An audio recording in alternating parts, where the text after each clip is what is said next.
की मुंबईमध्ये कुणालाही स्पष्ट बहुमत मिळणार नाही आणि त्याही पलीकडे जाऊन जो एक्झिट पोलचा प्राथमिक अंदाज आहे तो आता स्क्रीनवर येतोय, तो आपण पाहूयात।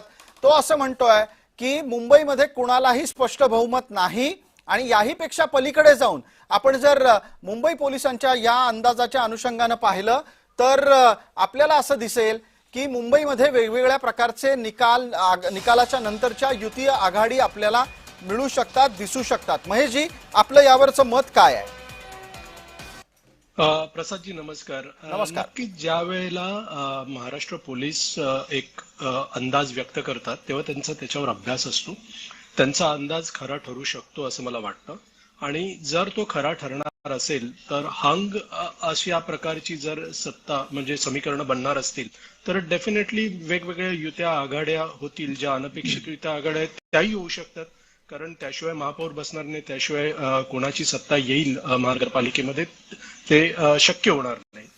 तर आता सध्या तरी आपण माझ्या मते थोडंसं थांबायला हवं, कारण आता 2-4 तासातच रिझल्ट लागतील आणि मग खरी परिस्थिती समोर येईल आणि मग त्यावर आपण निर्णय घेऊ शकू, कारण आता त्यावर वक्तव्य करणं थोडंसं चुकीचं होईल असं मला वाटतं। बिलकुल, महेश सावंत या चर्चेमध्ये आपल्यासोबत शरद पवार गटाचे प्रतिनिधी या नात्यानं जोडले गेलेले आहेत। आपण दृश्यांमध्ये आता एक महानगरपालिका पाहतोय, त्याचबरोबर इतरही दृश्य आपल्या समोर येत आहेत। मी पटकन माझी सहकारी प्रणिता हिला सांगेन की एकदा तिने आकडे काय आहेत मुंबई पोलिसांच्या संदर्भातले ते वाचायचे आहेत, पटापट ते स्क्रीनवर येत राहतील, कारण अत्यंत तातडीनं ही चर्चा करणं गरजेचं आहे, कारण मुंबई पोलिसांचा अंदाज हा महत्वाचा अंदाज समजला जातो। प्रणिता बोला। प्रसाद सर, हा अत्यंत महत्वाचा अंदाज आहे। आकडेवारी मी सांगते, भाजपला या अंदाजानुसार 80 ते 82 जागा, शिवसेनेला 25 ते 30, ठाकरे अधिक शरद पवार गट 72 ते 75, काँग्रेस अधिक वंचित 30 ते 35,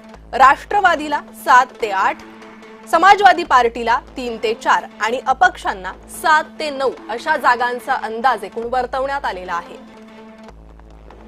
तर मुंबई पोलिसांच्या गुप्तवार्ता विभागाचा हा अंदाज आहे।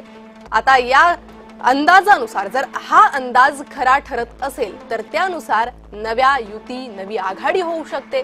असं असेल तर आता मुंबईत हे नवीन समीकरण काय असतील त्याकडे लक्ष असेल, ते पाहणं महत्वाचं असेल। तर मुंबई पोलिसांच्या गुप्तवार्ता विभागाचा हा धक्कादायक अंदाज आहे। मुंबई पोलिसांच्या गुप्तवार्ता विभागानं आकडेवारी संदर्भात हा अंदाज वर्तवलाय। मुंबईत स्पष्ट बहुमत नाही असा हा धक्कादायक अंदाज आहे। आकडेवारी समोर आलेली आहे। निकालानंतर नवी युती, नवी आघाडी होईल का त्याकडे लक्ष लागलेलं आहे। पुन्हा एकदा जाणार आहे चर्चेकडे प्रसाद सर।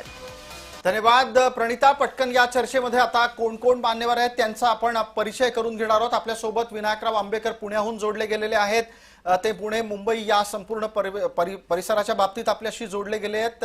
यानंतर आपल्यासोबत आहेत मुंबईतून अनिश गाढवे, जे शिवसेनेच्या उद्धव बाळासाहेब ठाकरे गटाचं प्रतिनिधित्व करतायत। आपल्यासोबत महेश सावंत आहेत, जे शरद पवारांच्या गटाचं प्रतिनिधित्व करतायत। विकास वैद्य आपल्यासोबत आहेत, ज्येष्ठ पत्रकार। या नात्यानं सर्व मान्यवरांचं चर्चेमध्ये स्वागत। मुंबई पोलिसांचा आलेला अंदाज समोर आहे आणि या चर्चेला एक अत्यंत वेगळं वळण मुंबई पोलिसांच्या या निष्कर्षाने दिलेलं आहे। आपल्याला सगळ्यांनाच माहिती आहे, आपण सर्व अत्यंत सुज्ञ राजकारणी आहात।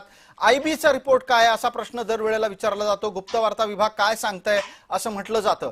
गुप्तवार्ता विभाग काय सांगताय त्याचे आकडे आता पटकन समोर येत आहेत, ते आपण पाहणार आहोत। एकदा पटकन ते आकडे दाखवूयात। प्रणिता माझ्या सोबत आहेत, प्रणिता बोरसे, ते पटकन आकडे वाचतील आणि त्यानंतर अनिश गाढवे यांच्यापर्यंत आपण पोहोचणार आहोत।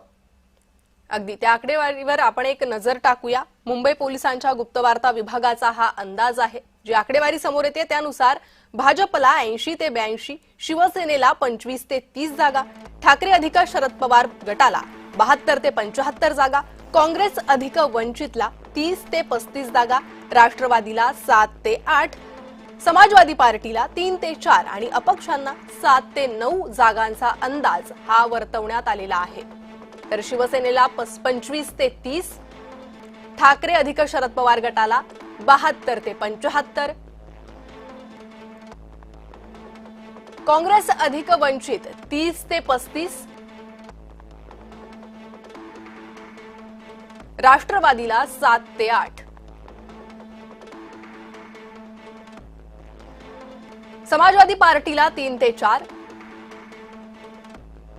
अपक्षाला 7 ते 9 अशा जागांचा अंदाज हा वर्तवण्यात आलेला आहे. अत्यंत महत्वाची ही आकडेवारी आहे, त्यामुळे तुम्हाला परत परत दाखवतोय. मुंबई पोलिसांनी